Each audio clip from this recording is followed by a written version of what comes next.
Do you see what I see? Jangan lupa untuk subscribe, share, dan nyalakan lonceng notifikasinya sebagai bentuk dukungan kamu. Do you see what I see?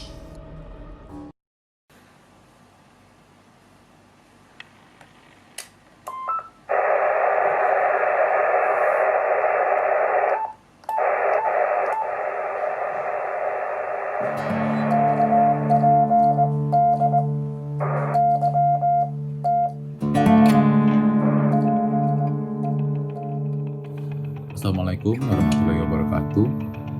Kali ini aku mau ceritain sebuah urban legend yang diketahui oleh banyak orang di kota Surabaya. Mungkin kalian masih sempat mengetahui soal radio amatir. Radio amatir atau dulu bahasa bekennya itu break atau break-breakan adalah salah satu alat komunikasi gaul di era 1980 sampai 1990-an. Aku sendiri tidak sempat mengetahui wujud alatnya, karena aku lahir di tahun 1996. Ayahku sendiri juga tidak punya alat ini, bukan karena tidak bisa beli, tapi karena ayahku ini lebih suka berkomunikasi langsung. Lebih suka mengobrol sambil ketemu dengan teman-teman daripada ngobrol pakai radio amatir dengan orang yang bisa jadi ayahku belum kenal. Break ini sempat populer di kota Surabaya, dan mulai hilang kepopulerannya itu di tahun 90-an akibat sebuah teror dari sosok hantu. Konon, jika menggunakan break di malam hari sekitar jam 10-an, maka akan muncul sesosok hantu yang menyeramkan. Malam itu, hujan sedang lebat-lebatnya. Petir menyambar-nyambar. Tak ada satu orang pun yang keluar rumah. Semuanya berada di dalam rumah sambil berlindung dari dinginnya hujan kala itu. Seorang gadis muda di sebuah rumah di tengah kota sedang berada di kamarnya, di lantai 2. Ia sedang asyik menyalakan radio amatirnya dan berbreak ria dengan pemuda-pemudi seusianya, saling berkenalan dan mengobrol ngalor ngidul. Sampai sekitar jam 10 malam pun dia masih menyalakan perangkat radionya. Tiba-tiba terlihat kelihatan cahaya terang yang sekejap saja langsung menghilang. Cahaya itu disusul oleh suara yang terdengar sangat menggelegar. Warga yang terkejut melongok ke jendela. Sebuah rumah tersambar petir hingga terlalap api. Hujan deras kala itu tak sanggup memadamkan lantai 2 rumah yang terbakar itu. Petugas pemadam kebakaran pun tiba di lokasi dan mulai berjibaku melawan api yang kian berkobar di tengah malam. Namun, petugas tidak berhasil menyelamatkan rumah itu dari kobaran api. Pemadam hanya berhasil mencegah api itu untuk menyerang rumah warga yang lainnya. Rumah itu hangus terbakar. Diduga penyebabnya adalah petir yang menyambar antena radio amatir di atas atap rumah itu. Pada masa itu tidak semua rumah memiliki penangkal petir, dan rumah itu salah satunya.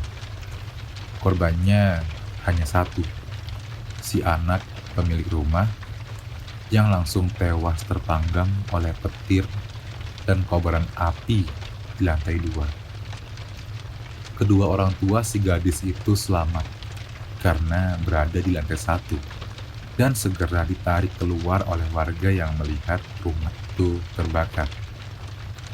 Beberapa waktu kemudian mulai santer terdengar adanya penampakan hantu yang muncul ketika ada yang menggunakan break di malam hari, khususnya sekitar jam 10 malam.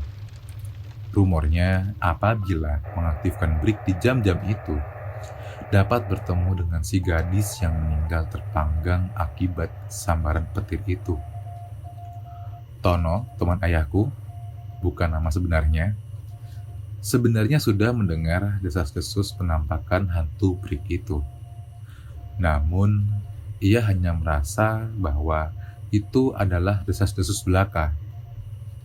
"Alah, itu cuma angin lalu," ujarnya kepada ayahku dan teman-temannya. Malamnya, ia menyalakan brik lagi.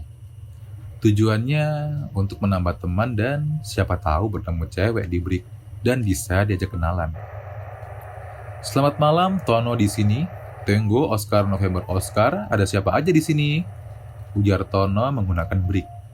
Awalnya cukup hening karena desas-desus itu membuat tidak banyak orang mau mengaktifkan brik di sekitar jam 10 malam. Tak lama kemudian terdengar suara cewek yang halus dan merdu dari perangkat brik milik Tono. Cewek ini menyauti Tono dan menyebutkan namanya yang sebenarnya ayahku sudah lupa.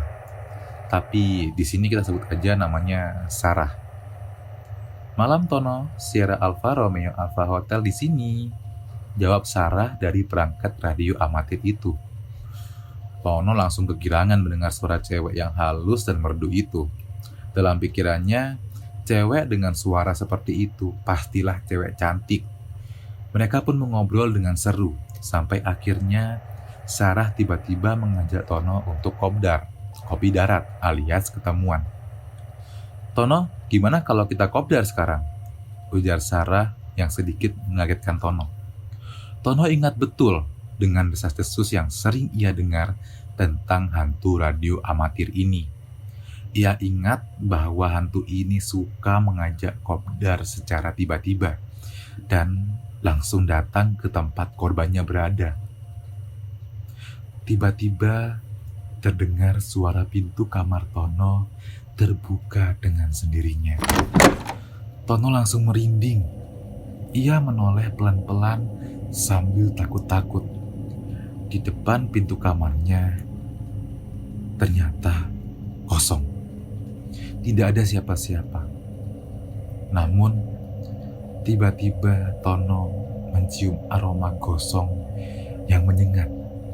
Dan terdengar suara dari samping Tono. "Tono."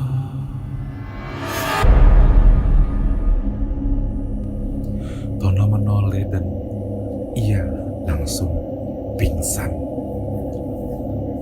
Di sebelahnya terlihat sesosok perempuan yang tubuhnya hitam legam, kosong, seperti habis terbakar. Tono terbangun di pagi hari dan siangnya ia langsung menjual perangkat radio amatirnya.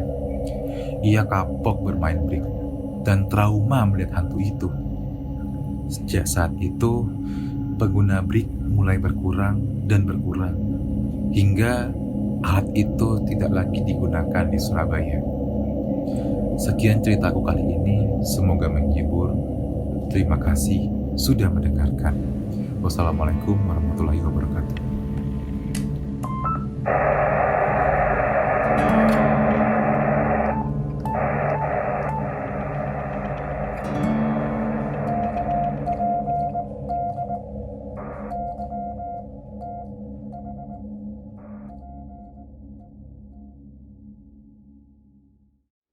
Kamu juga punya pengalaman horor?